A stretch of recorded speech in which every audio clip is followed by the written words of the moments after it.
make sure na consistently i-update ng isang seller yung mga wares niya. Tapos so yung wait lang. Okay na tayo.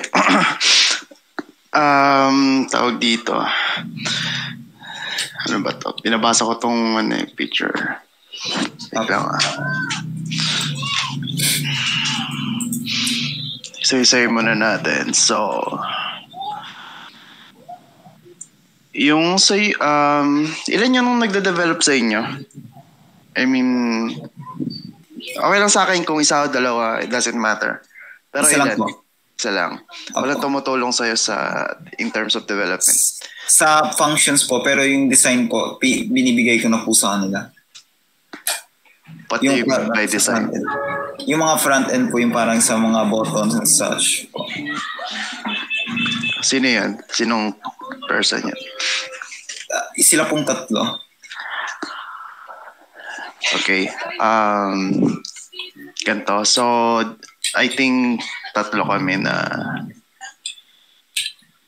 Tama, sino ba kasama kong si Sir Patrick, no? Okay. Bale, tingin ko, so, I will talk about first with the UI, no? So, dalawang UI ang meron kayo, yung sa Android and the website itself. So, dun sa Android app, di nyo naman kailangang like, as in parang sobrang ganda, no? Not necessary, pero maayos. Yun yung concern ko lang sana. Kasi tandaan nyo guys, nasa thesis level na kayo. Wala na kayo sa Web 1 computer, or if you know what I mean. No? So wala na kayo sa ganong level. Nasa thesis capstone level na kayo. So ayusin nyo lang yung UI. Like for example, yung alignments. Yung nyo lang, make it neat, make it like, alam nyo, like for example, yung navigation, hindi, wala man lang kayo yung arrow buttons, yung back button, di ba? And tandaan nyo, ngayon, yung mga phones, may mga wala ng back button, yung parang swipe na lang yan, di ba? So, alam mo yung mga basic principle ng not literally Android development lang, but yung development or parang UI, yung basic ng mobile UI. So, gawin nyo lang siyang neat. Like, for example, may ano ba kayo? Parang planning kayo na ito yung pages na meron ang app natin. May mga ganun pa kayong planning. Kasi parang natatandaan ko ang development process niya is agile, di ba? Opo. Tapos meron pa kayong sprints. Kung di ako nagkakamali. Ayun. Actually, I expected. Ginagawa nyo ba yung sprint? To be honest, ba? Ina-update ko lang po sila every time na matapos ko po yung isang buong feature sa either side po. Sinong sprint nyo? Sinong Scrum Master nyo?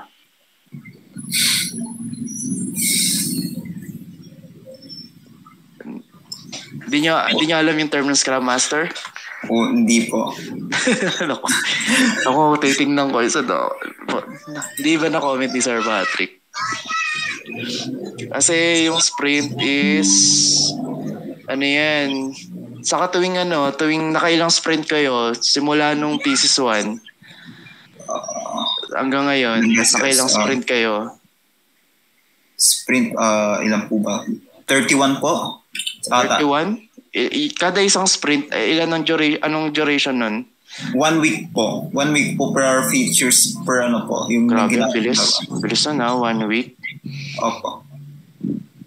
Tapos may record kayo, like ito yung namimit yung video, binabackup ko po tapos binibidyohan ko po every time. Dinodocument nyo, like ito, yung sa sprint items ninyo.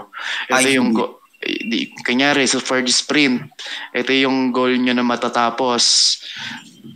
Like, wala kayong ganun. Okay, kaya pero hindi ko po na i-jot down yung ano po, pero hindi ko lang po na ilagay yung kung ano po yung sinasabi niyo pong screen, pero ganun po yung parang logic yung ginagawa ko po every week. Okay. Sige, kaya naman pala. Kasi actually, alam nyo, to be honest, sa lahat na nagtitesis, kayo yung may pinaka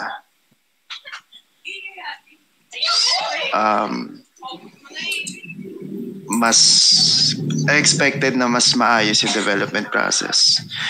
Kasi you're doing the real world scenario ng development process, which is ito. But yun nga, hindi nyo pala napag-aralan ng ayos.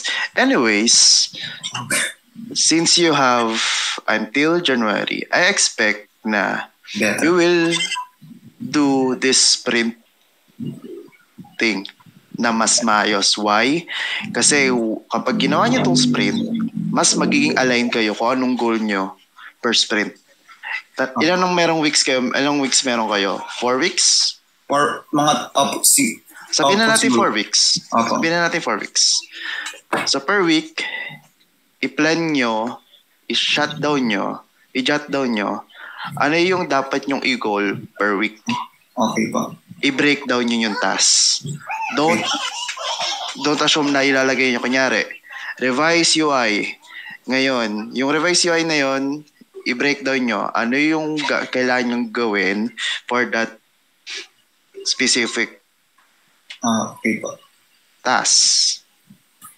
And then, from that, lagyan nyo ng estimated... Wait, may nag-notes ba? Baka salita ako ng salita dito. Apo. Nag-notes po ata Trisha. Trisha, pati kahit sino. Actually, dapat lahat kayo nag-notes. Huwag lang sa tao. Sir. Okay, good. And then,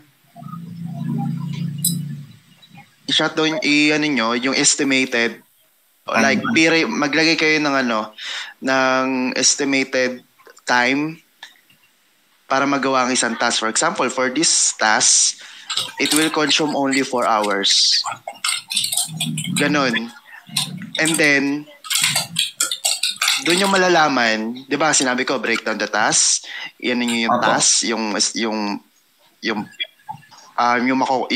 mako-consume na oras dun sa the task. And then from that, makikita nyo dun sa sprint na yon kung kakayanin ba. Kasi for example, you have this task. Ito yung kailangan nating task na magawa for this week. And then ito yung ginawa nyong ito yung pinalat nyo na oras for that task. So doon pala makikita nyo, ay, kulang to for this sprint. Itong oras na to. So kailangan, for example, for this task, kailangan kong mas bilisan. Doon kayo magkakaroon ng adjustments. Ganun ng sprint planning. So doon pala, kaya nakikita nyo yung sense. Opo. Kasi diba mas may visualize nyo na agad, diba? Opo. Na kung aabot ba kayo o hindi. Okay. Saka, one thing is be true to yourselves. Kasi kapag masyado kayo overconfident sa task, diyan nagkakaroon ng problem. Yan yung tinatawag na overestimating.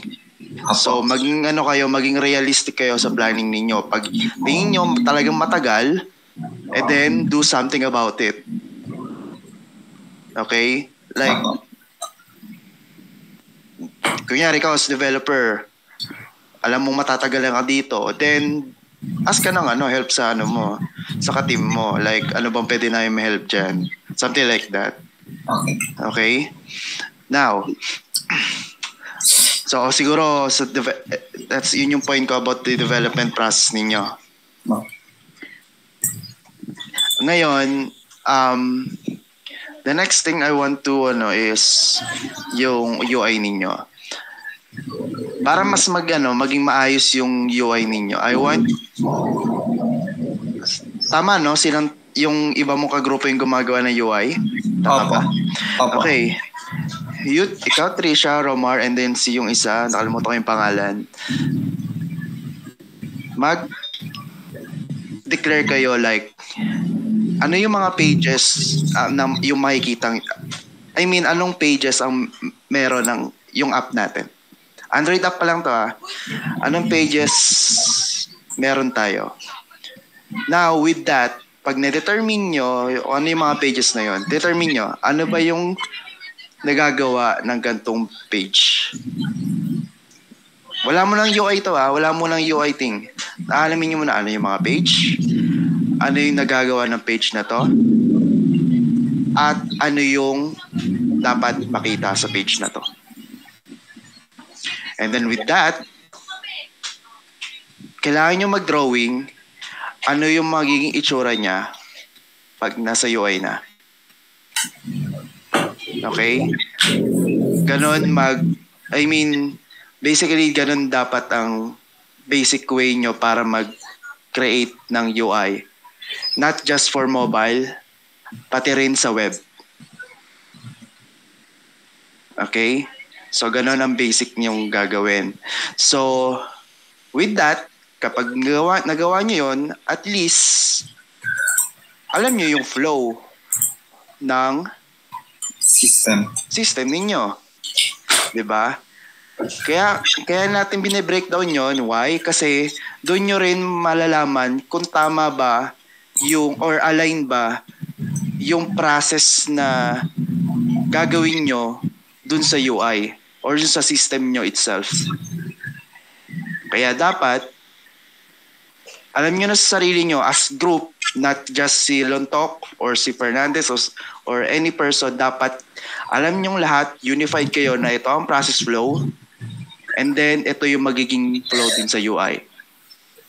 Gets? Nagigets nyo yung point? Nagigets nyo paano kayo magpa-plan ng UI? Yes po. Alright. Ano pa ba?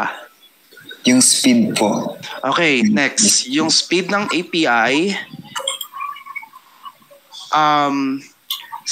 ganito. Since medyo matrabaho yan, I know. Pero kung gusto nyo maging efficient sa time, ikaw Lontok, alam ko ikaw maggagawa ng API. Ikaw gawin mo na yan habang nagda-draft ng UI, sila Fernandez, sila Bedika, saka yung isa pa. Yung tatlo, habang nagda-draft sila ng UI, ikaw, ayusin mo na yung API. Make sure yung API na yon is aligned pa rin dun sa process flow. Okay? Kumbaga, parang ganito. Like, kasi yung API na yan, tanda mo ang pag-design ng API, dapat, hanggat maaari, hindi na yan binabago. Like, pag inap mo yan, kahit anong gawin ng UI dyan, kung paano i-consume ng client yan, dapat stable na yan. You get what I mean? For example, for the items, kailangan for example, for items, kailangan may endpoint ka dyan for create, add, yung CRUD, basically. Tapos, basically, inahain mo na, naka-expose. Alright? And make it fast. Katulad yan. Yung sa search po. Sa search. Ito yung di ko magets. Bakit kailangan ng searching lang kasi kung tama ba ang database nyo may nakatagong may nakatagong geolocation? Opo, doon ko rin po. Opo. Ano yung may geolocation doon? Yung hardware mismo? Opo, kasi yung address po nung hardware is Word file. Para pong readable type. Tapos po, i-convert niya po muna sa coordinates. Kaya pala kayo nahihirapan. Opo.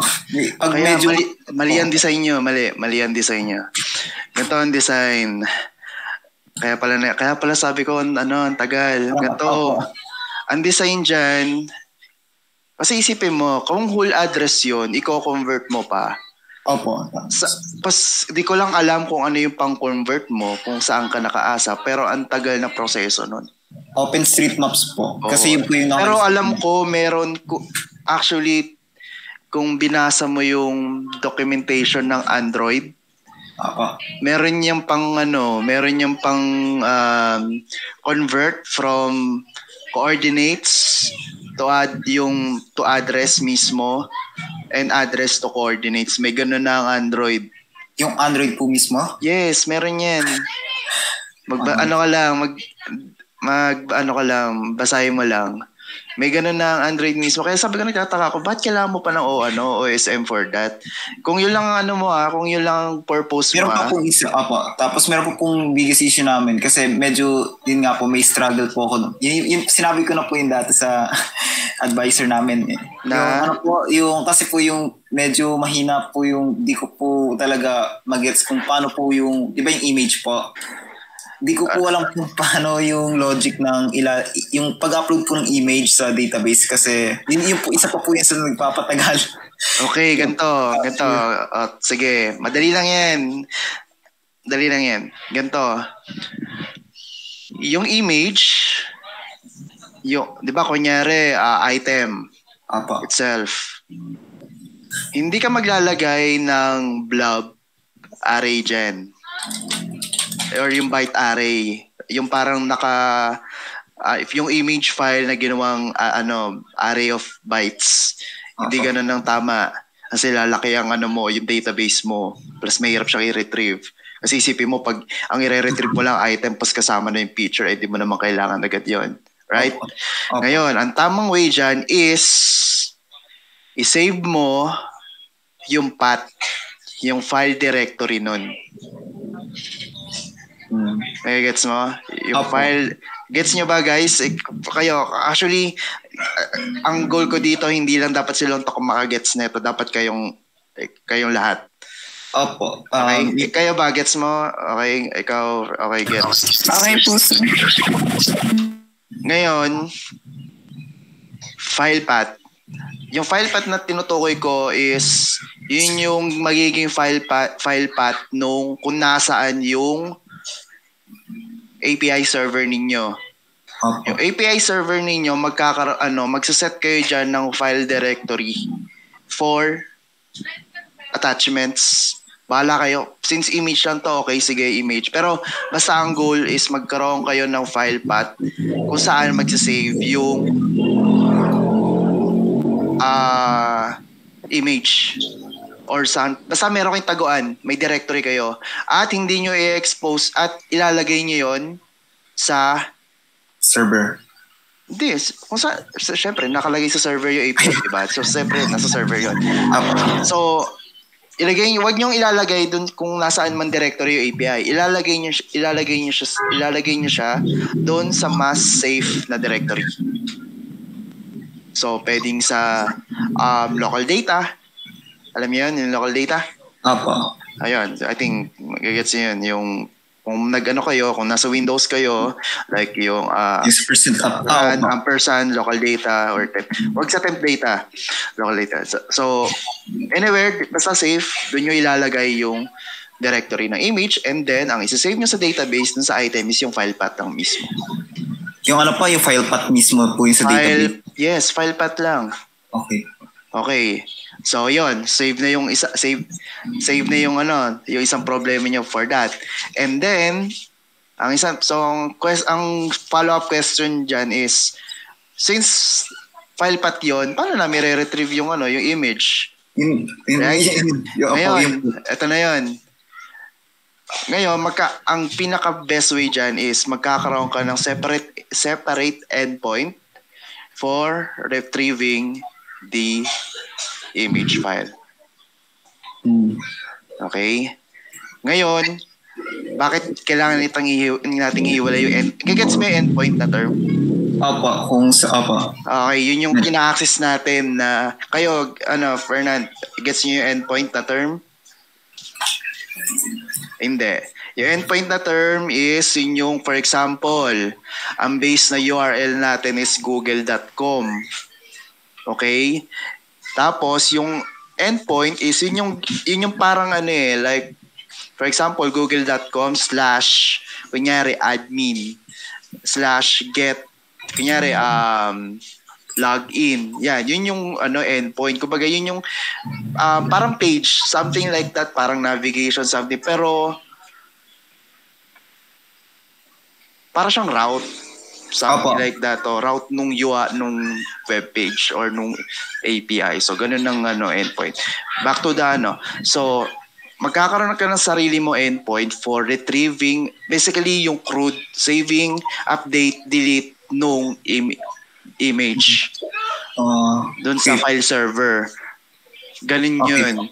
So, para mangyayari, kapag ka in-access mo, for example, yung item, okay, may choice ka kung isasama mo ba yung image.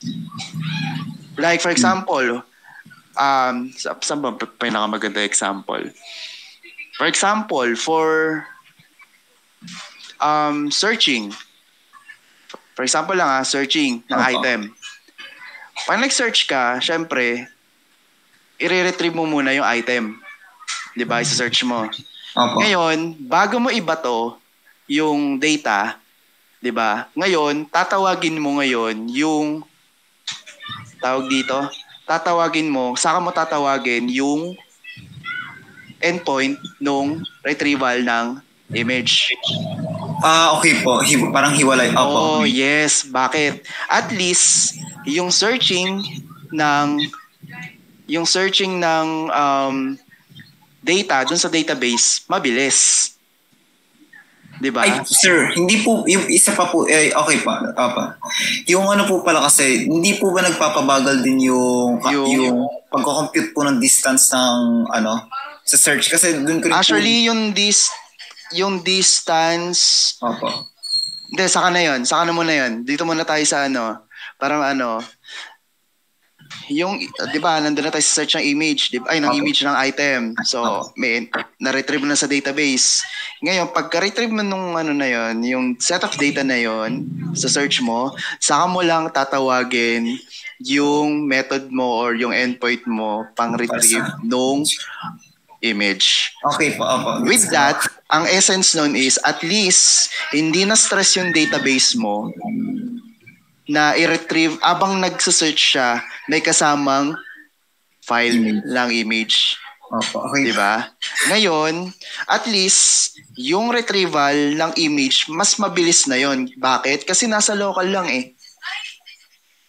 Diba? Nasa local lang naman sa kanya lang i-retrieve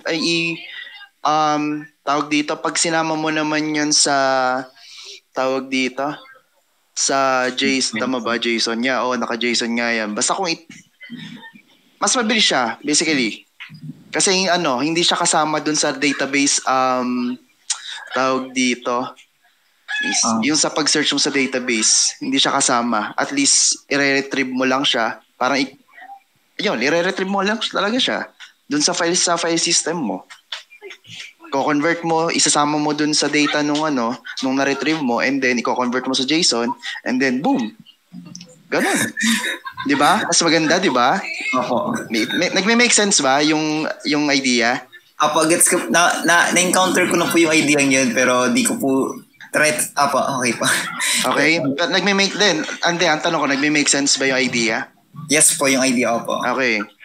So, ayan. Dapat di na ako makakarinig ng di na ako makakita ng mabagal na query nang dahil sa image. Okay? Saka wait, dapat maging optional yung pagsama ng image I mean yung pag-retrieve sa file system. Kasi for sure may mga ka dyan, may mga instances na magre-retrieve ka ng item pero hindi mo naman kailangan yung image. Right? Tama? Opo. Tingin ko naman may hindi, sabihin na natin, I don't know if meron o wala, pero assume na merong ganun. So, dapat makikater niya yan. Okay? Yung ganung design, makikater niya dapat yung ganun. Nagigets? Opo. Okay. Ano pa ba? Wait lang, iniisa-isa ko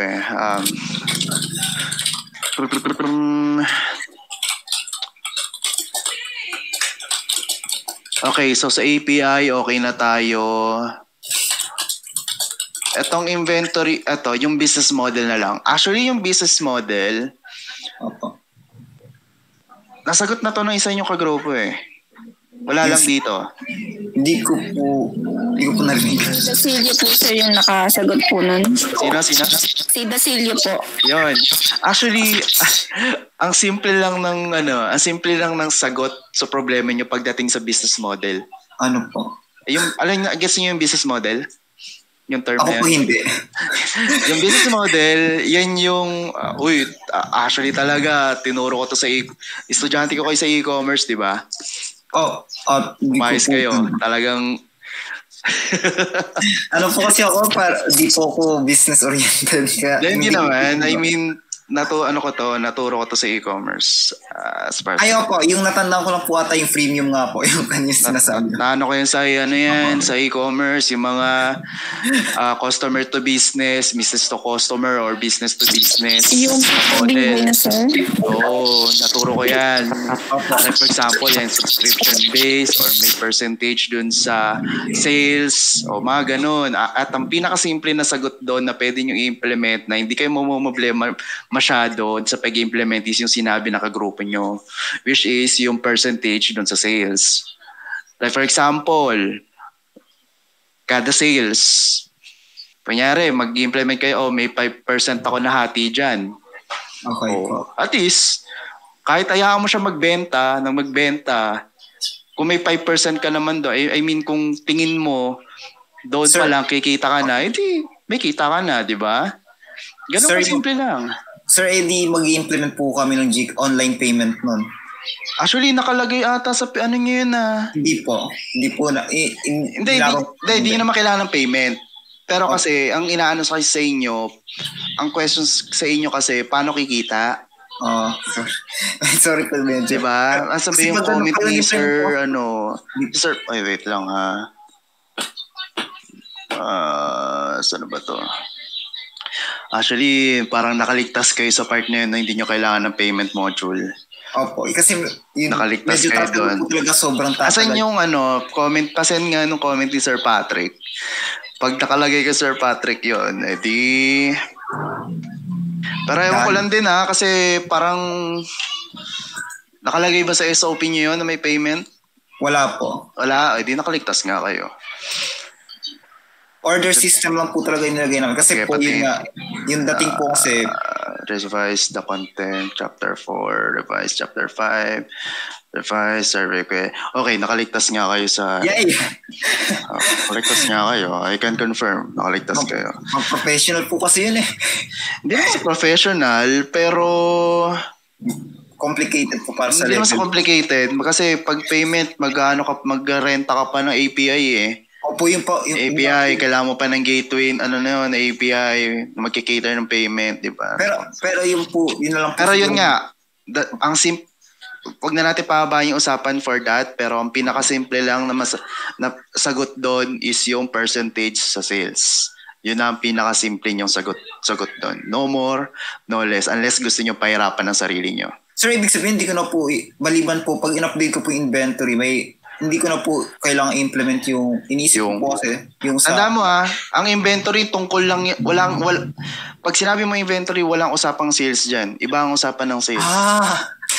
Ang inventory is Sir, more on sales po talaga siya.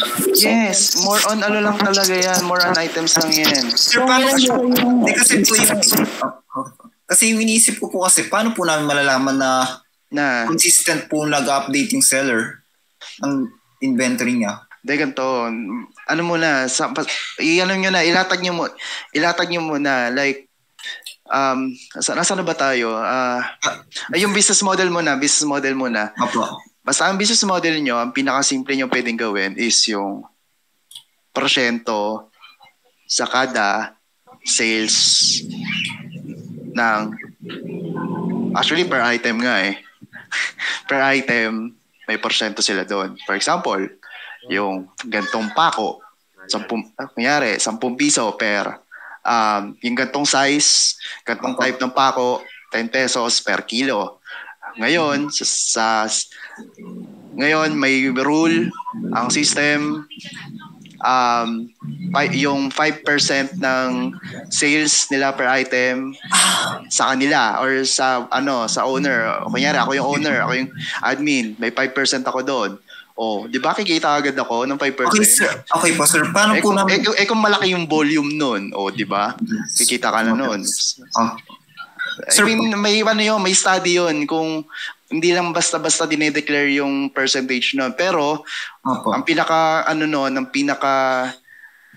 main point or yung common denominator, may porsyento doon sa sales. Pinag-aaralan nga lang kung anong porsyento yung ilalagay sa sales. Kasi depende yan kung ano yung ino-offer ng site. Depende may pinag-aaralan yan, hindi yan basta-basta. Pero kung ako sa inyo, ang pinakasagot dyan is may porsyento. Pinakasimpleng sagot is may porsyento dun sa sales. Sir, so paano po namin i-implement sa system namin yun? Para maglalagay lang po kami ng way na parang papakita. Actually, kung buyer lang, parang ano yan naka-document lang yan Ay, hindi po namin kailangan ilagay sa system mismo? Di naman, kasi ganito isipin mo. I mean, kung sa buyer side, wala akong pakialam dyan sa porsyento ngayon. Opo. Nakakita ko ba sa Shopee na may na kita mo yung hindi po. Porsyento ni Shopee dun sa seller? Di naman, di ba? Kung sa seller side na perspective, yes, kita yun. I mean, as far as I know, is may parang parang nakalagay na yan sa parang policies nila. Ganyan, na may porsyento dun sa item. Even any e-commerce, may porsyento yan. Like sila Lazada or si Shopee. Yun na yung Kaya nagtataka ako, sabi ko, ba't nila kasi po, yung tumatakbo kasi sa isip ko po, baka kailangan po namin implement yung system for that po. Hindi naman kailangan yun. Kasi po grabe. Ayoko Hindi naman. Wag mo lang wag mo lang i-over complicate yung isang bagay. Ilatag mo lang kasi minsan akala natin sobrang laki ng isang bagay. Pag nilatag naman natin, simple lang pala. So, diba? Para po yung may order system na po kami tapos parang ipapasok po namin doon na this percentage po will be going to parang ibabawas namin. Paris lang, ganun lang. Meron na po kasi kami ng order system pero hindi po implemented yung payment system. Wala po sa papel namin. Pero kung wala talaga, edi wala talaga. Wala silang, kung ang in-approve namin is walang payment system, edi walang payment system unless i-insist ni Sir Carta. Wala namang nakalagay sa comment sheet niya, nakaligtas kayo, edi be happy with it. Ba't tayo mag-worry Kasi hindi na po kami papasa noon. Hindi na po kayo papasa. Actually nga, simple nga lang Kasi yung po yung inventory kaya simple lang. To be honest, simple lang ang problema nyo. Kailangan nyo na ilatag. Yung speed po talaga matagal na po namin yung issue kasi po yung speed, it's a matter of design lang or yung architecture lang ng design nyo. Kasi po medyo hindi po yung tinanong ko po dati sa advisor po namin kasi sabi ko nga po yun po yung biggest issue namin yung tumatagal po masyado yung query kaya hindi ko po alam na kapag hindi na po pala wifi yung gamit namin talagang sige ganon. Sige, ganito na lang isa-isay natin yan habang may oras. Sige, forward muna tayo. So tapos tayo sa business model. Alam nyo na yung magiging target nyo. Okay? Actually kayong bahala actually itong mga pinag-uusapan natin pag-usapan nyo, ilatag nyo, tapos kausapin nyo Sir Janus. Kasi hindi ako advisor nyo. Opo. Trabaho ni Sir Janus yan. Okay, next is yung inventory model nyo. Alam nyo na ba ang concept ng inventory? Ako po hindi. Hindi ko po masyadong gets ko. Pero gumawa na po kami dati ng inventory system. Hindi ko po masyadong gets yung real world hindi yung inventory na pang project sa school hindi ganoon. Hindi po. Hindi ko po gets yung pinaka-logic ng inventory. Kayong dalawa na nandito yung iba pa, gets nyo paano inventory? Sir, hindi po gaano rin. Hindi rin. Okay, sige. Bibigyan ko kayo ng crash course. Actually, dapat nakikinig kayo dun sa like yung nauna dalawang inventory yun Lahat pala ko sila. Okay, anyway. Share ako ng screen siguro. Para so yung share screen dito.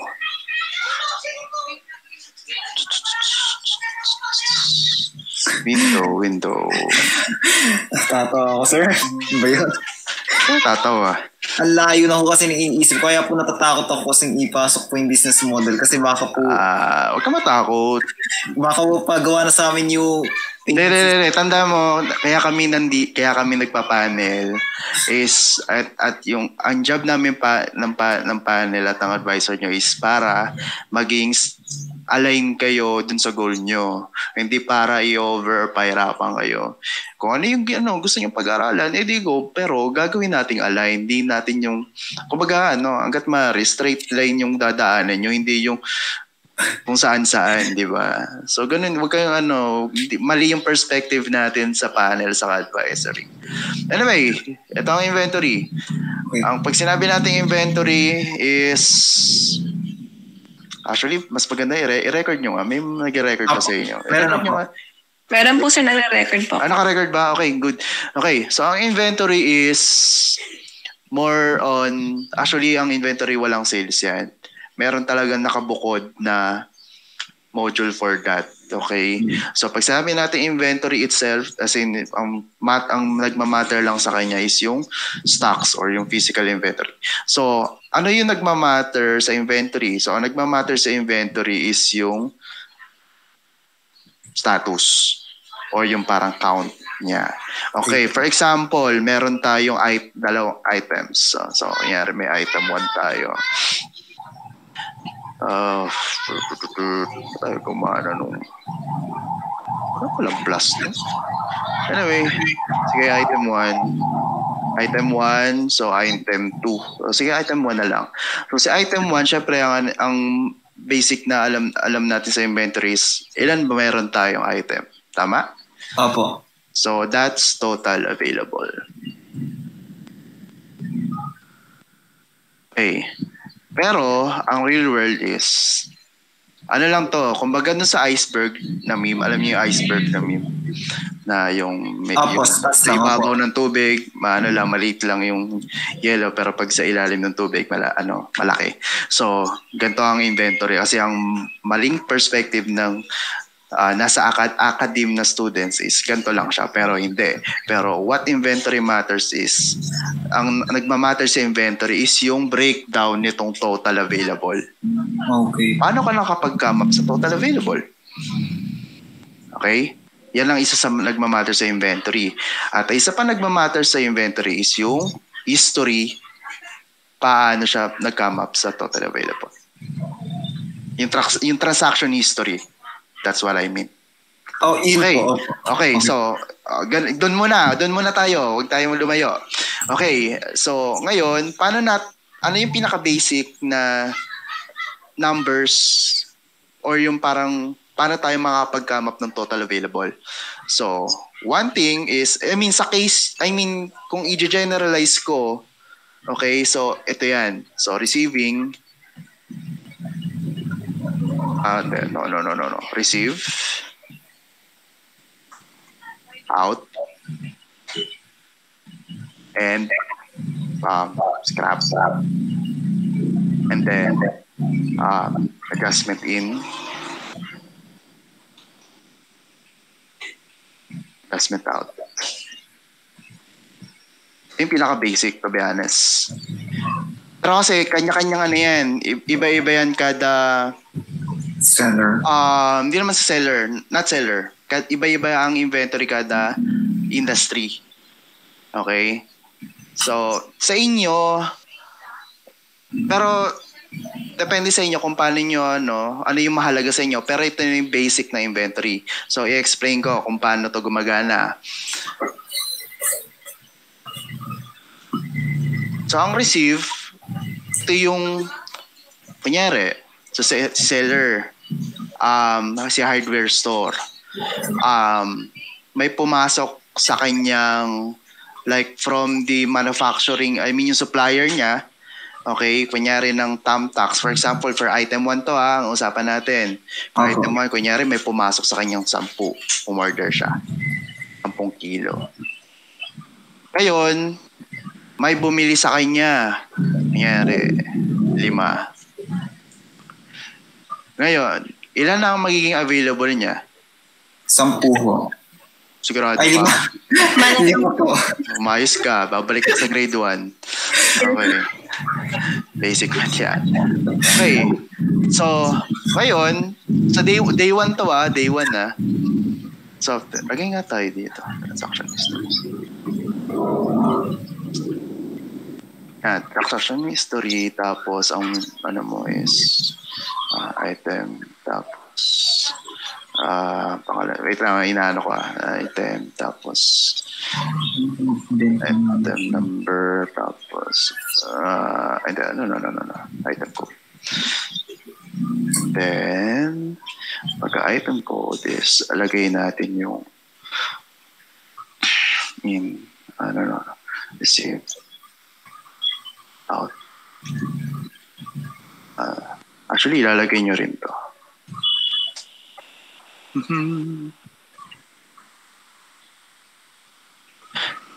Okay, so sa day 1, di ba, hindi, ulitin natin. Kunyari, ngayong araw, may na-receive kang 10. Tama? Opo. Ngayon, itong 10 na to, kailangan meron ka transaction history. Kunyari, item 1, may na-receive kang 10, out 0, scrap, adjustment in, adjustment out.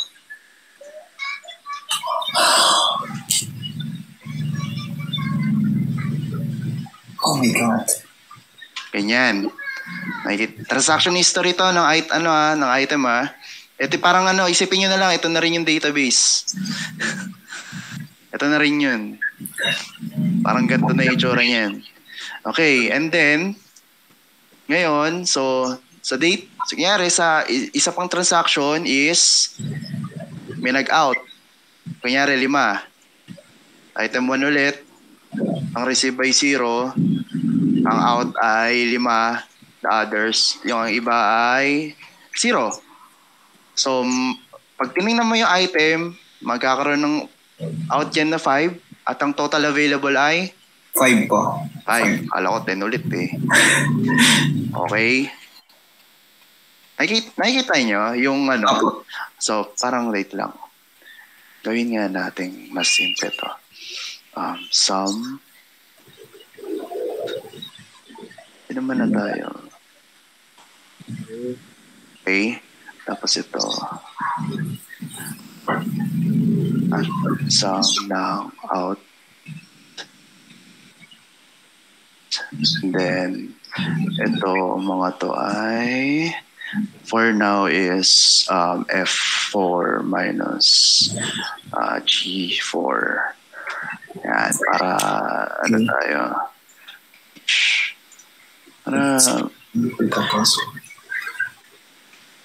Hindi, ito lang muna, di ko pala kailangan to. Anyway, so, yan, di ba? So, yung scrap, lagyan na rin natin. So, sum of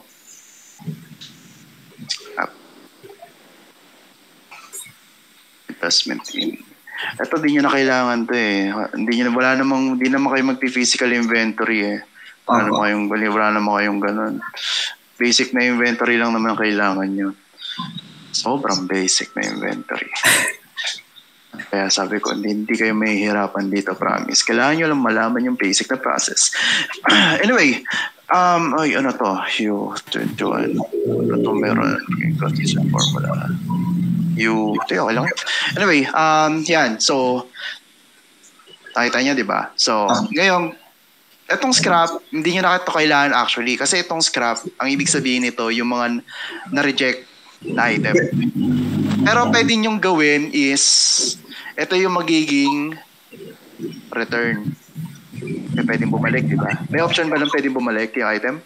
Hindi po. Pero pwede pong scrap time po kasi di ba po may mga kahoy na nire-retouch na po din. Actually, kung lang naman, ang kailangan nyo, ang inventory nyo lang naman is for the sake ng naka-tie up dun sa e-commerce, hindi nyo na kailangan ng scrap.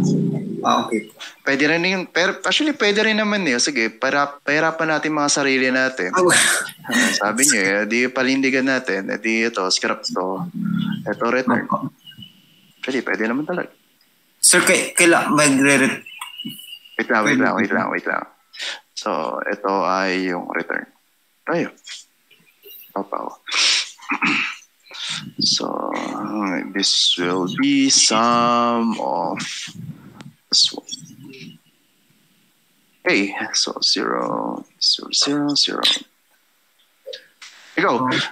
So, ngayon, kapag ka, for example, may bumalik sa'yo, pero sira. For example, may naging transaction, may bumalik sa'yo, pero sira. So, 0 receive. 0. Ang scrap mo, kunyari, tawag dito, may bumalik sa yung 3. Ay, hindi, wait lang. Dagdagan pala natin to. Itong total available, dagdagan natin ang insert is total on hand. On hand. Ang total on, sige mamaya i-compute natin yan. 0, 0, 0, 0.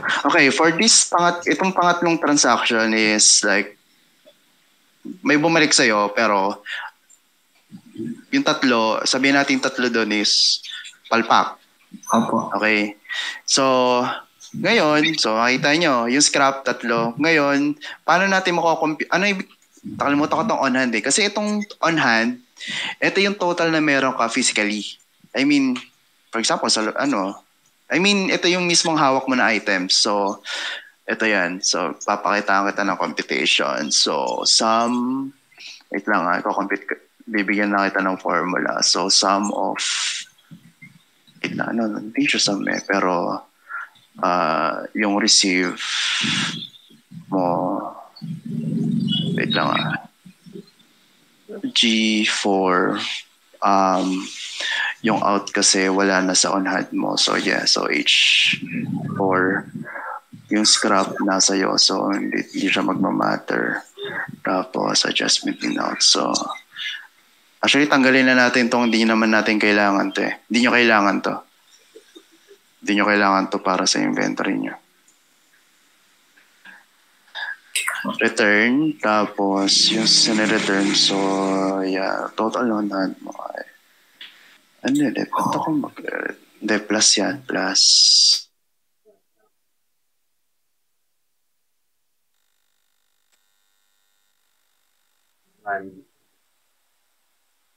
Out.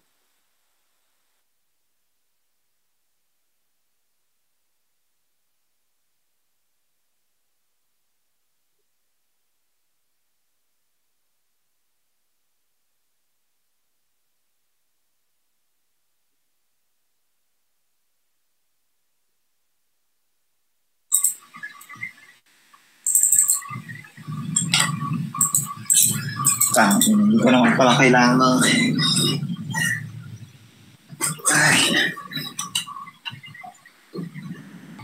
Ako complicate Masyado ko na-overcomplicate yung logics. Skilled. Nawala si Sir. Hindi, nawala rin ako. Lahat tayo nawala. Tigil po muna yung record. Nawawa.